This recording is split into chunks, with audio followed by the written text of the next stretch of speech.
amigos, sejam todos bem-vindos ao momento de reflexão do Prosebem.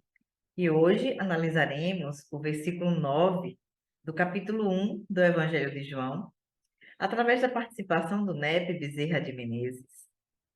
O NEP é o Núcleo de Estudo e Pesquisa do Evangelho, e nos reunimos semanalmente para esse estudo.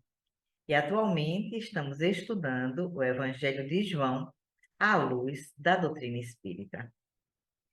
Nesse momento, peço a Jesus a permissão para essas reflexões sobre o seu Evangelho e que ele fique conosco, através dos nossos guias, dos mentores espirituais da nossa casa de oração, o Prosebem, nos intuindo e nos favorecendo a palavra, para que possamos, assim, transmitir os ensinamentos com a fidelidade e a clareza que se faz necessária. A bibliografia de hoje foi com os livros Evangelho segundo o Espiritismo, de Allan Kardec, A Caminho da Luz, de Emmanuel, psicografia Chico Xavier, Vivendo com Jesus, de Amélia Rodrigues, psicografia de Valdo Franco, Jesus no Lar, Neio Lúcius, psicografia Chico Xavier, o Evangelho de João, interpretado e comentado, Haroldo Dutra. O versículo 9 do capítulo 1 de João diz o seguinte: Ele, Jesus, era a luz verdadeira que ilumina todo homem que vem para o mundo. No estudo do Evangelho, aprendemos que luz é tudo que esclarece o espírito e treva é a ausência de conhecimento.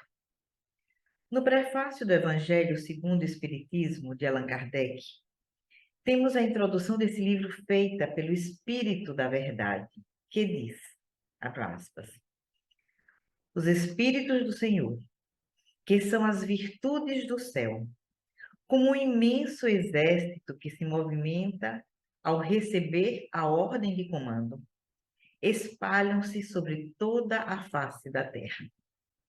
Semelhantes a estrelas cadentes, vêm iluminar o caminho e abrir os olhos aos cegos.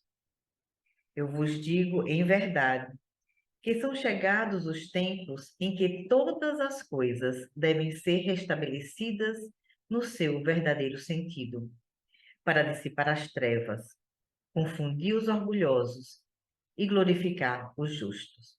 Fecho aspas. Esse é apenas um trecho da bela mensagem do Espírito da Verdade, e vocês podem encontrá-la completa no Evangelho segundo o Espiritismo. Jesus, como governador do nosso planeta, comanda esses espíritos superiores que são enviados à Terra para trazer sua luz até nós, através da doutrina espírita. E Emmanuel, na introdução do livro A Caminho da Luz, diz que, abro aspas, sabemos que o fio da luz e da vida está nas mãos de Jesus. É ele quem sustenta todos os elementos ativos e passivos da existência planetária. No seu coração augusto e misericordioso está o Verbo do princípio. Um sopro de sua vontade pode renovar todas as coisas, e um gesto seu pode transformar a fisionomia de todos os horizontes terrestres. Fecho aspas. E Emmanuel continua. O determinismo do amor e do bem é a lei de todo o universo, e a alma humana emerge de todas as catástrofes em busca de uma vida melhor. Jesus é a luz do princípio, e nas suas mãos misericordiosas repousam o destino do mundo. Seu coração magnânimo é a fonte de vida para toda a humanidade terrestre. Sua mensagem de amor no Evangelho é a eterna palavra da ressurreição e da justiça, da fraternidade e da misericórdia. Todas as coisas humanas passarão, Todas as coisas humanas se modificarão. Ele, porém, é a luz de todas as vidas terrestres, inacessíveis ao tempo e à destruição.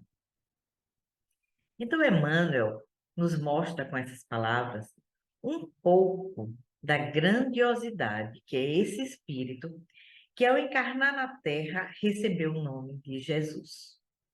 Ele é o Cristo de Deus que veio para a Terra.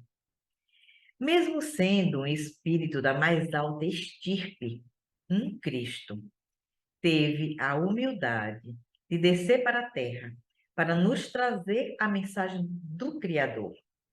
Mensagem essa de amor, perdão, igualdade e paz. Nessa época em que o Império Romano fazia suas conquistas, espalhando seu poder pela força e derramamento de sangue, escravizando vários povos sem o mínimo respeito pela vida e pela cultura desses povos. A espiritualidade superior vinha preparando ao longo dos séculos a vinda do Cristo, fazendo chegar ao poder de Roma Caio Júlio César Otaviano Augusto. E Humberto de Campos, no livro Boa Nova, diz que uma nova era principiara com aquele jovem enérgico e magnânimo, que construiu templos e monumentos preciosos, iniciando um tempo de paz, que começava em Roma e se estendia para suas províncias mais remotas. Roma se enchia de artistas, de espíritos nobres e realizadores, renovando as leis, distribuindo os bens da educação e da justiça, e foi chamado, diz, o século de Augusto. Foi assim que a espiritualidade superior, melhorando a energia vibratória do orbe, fez chegar à Terra o sublime emissário de Deus, que iria espalhar sua lição de verdade e de luz para a humanidade, fazendo-a viver o século da Boa Nova. E Amélia Rodrigues, no livro Vivendo com Jesus, é belíssimo esse livro, minha gente, belíssimo. Amélia Rodrigues é uma poetisa, uma coisa maravilhosa. E ela conta-nos belas histórias do nascimento de Jesus e seu testemunho de amor e derramamento de luz para a humanidade. E na sua forma poética de narrar, ela nos diz, abro aspas, não havendo lugar para ele na cidade superlotada de peregrinos que vieram para o recenseamento imposto por Augusto, viu o mundo terrestre em uma gruta nos arredores de Belém, uma verdadeira estrebaria, onde se agasalhavam animais domésticos e dormiam pastores com seus rebanhos nas noites frias, como era comum naquela ocasião. Ele veio pastorear as ovelhas tresmalhadas de Israel e a gentilidade sofredora de toda parte, ali iniciando entre eles o seu ministério de amor. Imaginem vocês, um espírito crístico nascendo nessas condições tão precárias. E com o seu nascimento, ele já nos ensinava as primeiras lições de humildade.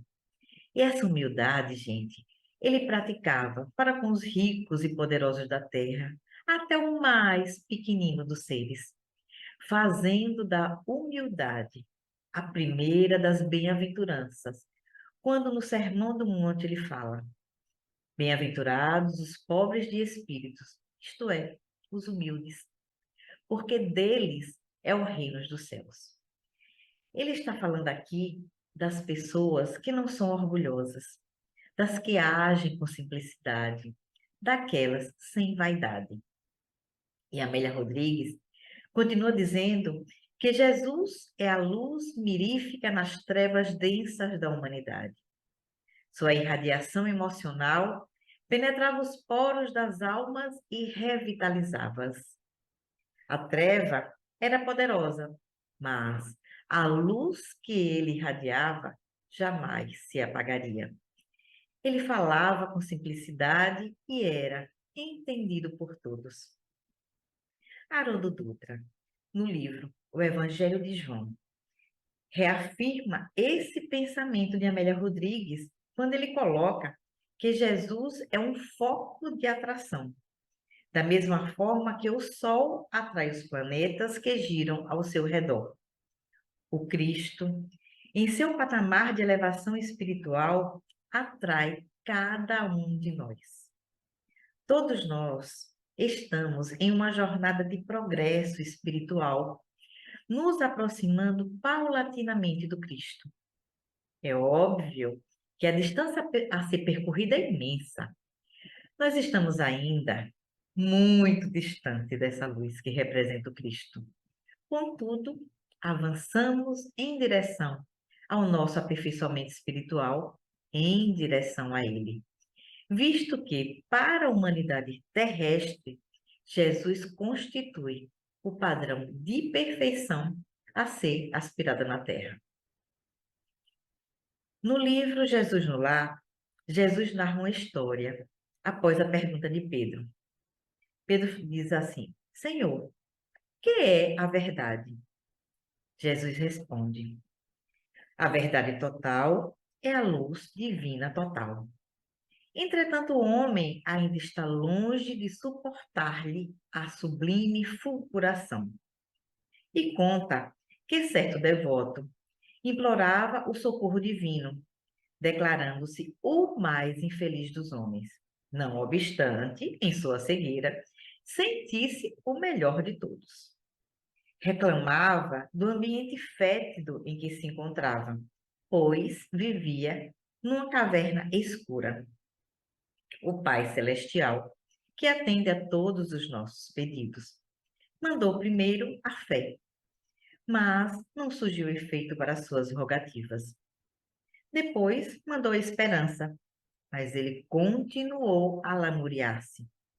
Depois veio a caridade, como se fosse a abnegada mãe, mas o pobre continuava a gritar pelo socorro divino. Então Deus mandou a verdade. E quando a portadora do esclarecimento se fez sentir na forma de uma grande luz, o infortunado percebeu seu corpo cheio de chagas purulentas, sendo o que provocava o mau cheiro. Como a verdade abriu-lhe a porta da libertação, fugiu espavorido em busca de outra furna para esconder a própria miséria. E Jesus concluiu: assim ocorre com a maioria dos homens perante a realidade. Sentem-se com o direito à recepção de todas as bênçãos do Eterno e gritam fortemente, implorando a ajuda celestial. Enquanto, aparados pela fé, pela esperança ou pela caridade, consolam-se e desconsolam-se, creem e descreem, tímidos, irritadiços e hesitantes. Todavia, quando a verdade brilha diante deles, revelando-lhes a condição em que se encontram, costumam fugir apressados, em busca de esconderijos tenebrosos, dentro dos quais passam a cultivar a ilusão. Pois é, amigos, Jesus é a luz que dissipa as trevas da ignorância. Sua vinda à Terra foi para nos ensinar a implantarmos o reino de Deus em nós e nos encaminhar na direção do Pai. Ele disse: eu sou a luz do mundo. Quem me segue nunca andará em trevas, mas terá a luz da vida. Isso está em João, capítulo 8, versículo 12. Jesus, em toda a sua majestade, falava de maneira simples, contando histórias através das parábolas que ficavam gravadas na mente e no coração das pessoas. Com o seu olhar de brandura e um sorriso compassivo, mostrava que a luz divina dissipa as trevas da nossa consciência, com amor, recuperando corações sofridos com seu verbo de paz, transformando-nos para sempre. que a luz de Jesus nos envolva e que possamos trilhar pelos caminhos que o Evangelho nos conduz rumo ao Pai Celestial, com a paz de Jesus nos nossos corações. Deus conosco, hoje e sempre. Obrigada e até o próximo momento de reflexão.